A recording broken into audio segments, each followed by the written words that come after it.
Hey, I'm Herald sports writer Manny Navarro, joined, of course, here by my comrade, Andre the Decoy Fernandez.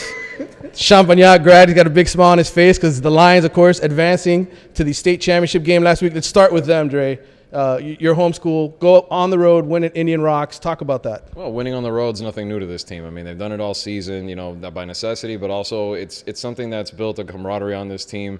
And, from the beginning, they've had one home game and still been able to get through this. I mean, they deserve a lot of credit, to go undefeated. It's very difficult, at any level to do that. Only 2 teams have done it this year. And like I joked a couple of weeks ago, they have the bragging rights to say them and Booker T, them and the number 1 team in the country have something in common. No one's beaten them. So.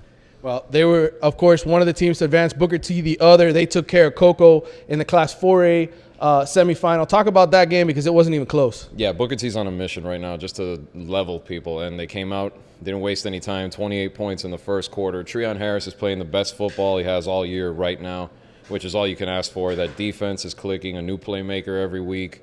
Right now, I can't see anybody stopping them. I know they're going to face Bulls for the 3rd time in a row, and it's a traditional program and whatever, but they just look unstoppable right now. Booker T and Champagnat advance from the small schools. They go up. Of course, one team that doesn't, Westminster Christian, they lose a heartbreaker 7-0. Late in the fourth quarter, give up a touchdown. Dre, I know you weren't at that game. We both watched the highlights. What a defensive battle. Yeah, it definitely was, but missed opportunities for the Warriors. I mean, I know they had a field goal try before the half. They didn't get there. They started the second half pretty well, but couldn't score.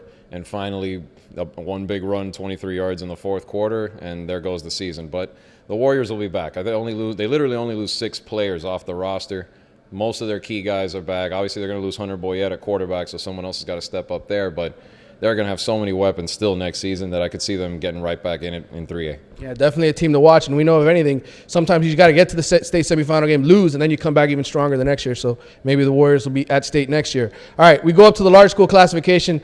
Dre, big stunner. Miramar goes down on the road at Palm Beach Gardens, 12-10. I was covering the St. Thomas game, but our colleague Bill Daly was there and wrote a great game story, really just about how they took the cheese. Yeah, they definitely did. I mean, honestly, none of us thought that was going to happen. And to me, it's like one of those games where 10 things had to go right for Palm Beach Gardens, and literally it all did. I mean, turnovers, missed field goals. Even with 3 minutes left, Miramar had a chance to win and just couldn't get it done. And it's amazing because that team really looked destined to win the 8A title. They had all the ingredients, a good offense, running game, defense, you name it. But unfortunately, they're watching the state championships instead of playing in them. Yeah, lose a heartbreaker 12-10 on the road.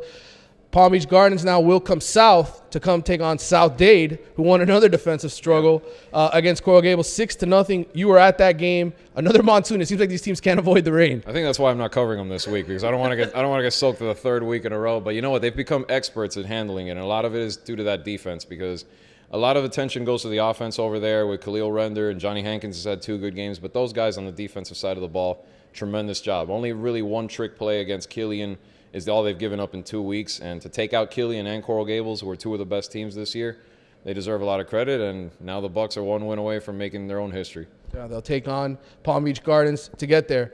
7A, I was at this game, St. Thomas Aquinas. We didn't think they were necessarily going to win. This was a tough test at number 1 Dwyer. But, Dre, they had their opportunities. And really, you look back, it's Wade Freebeck. He hits that Devontae Pete in the back of the end zone. Maybe they win that game. Yeah, I mean, he struggled a lot in latter part of the season. I mean, Aquinas did a good job still. I mean, a lot of us thought it was going to be a low-scoring game.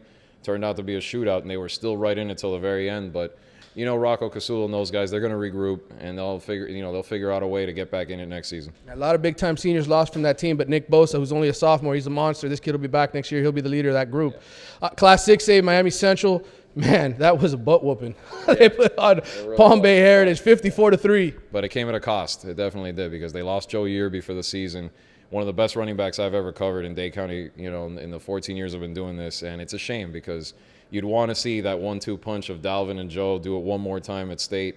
Unfortunately, it's going to be Dalvin and a bunch of younger guys that are going to have to step up and keep Central rolling. But they have the capability to do it. You just hate to see it for Yearby at least. But from what Coach Smith has told me, 6 weeks, he should be okay and ready to go for college ball. Nice job breaking the story on that, by the way. Joe Yearby, you'll get to see him at the University of Miami next year. And like you said, spring ball, he'll be healthy for that. All right, let's talk about the 5A team, Plantation American Heritage. They take care of business. They are going up to the state semifinals this week at Lake Wales. Talk about their performance. Well, a lot like Champagnat. This is another team used to winning on the road. They've done it all year. They did it at the end of the season against Lakeland Kathleen. And again, going to Lake Wales, that shouldn't faze them at all. I mean, Sony Michel is the impressive part right now. I mean, obviously he's been the biggest name on that team for a long time. And this year we've talked about how much the other guys compliment him. Well, you know what?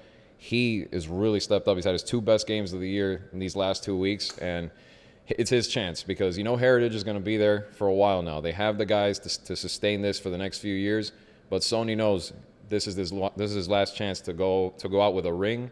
And he's doing everything he can to get it done. Yeah, they took care of business 41-7. We get to see them next week. Last team standing in Broward County. We got 4 left in Dade. Yep. We'll see what happens.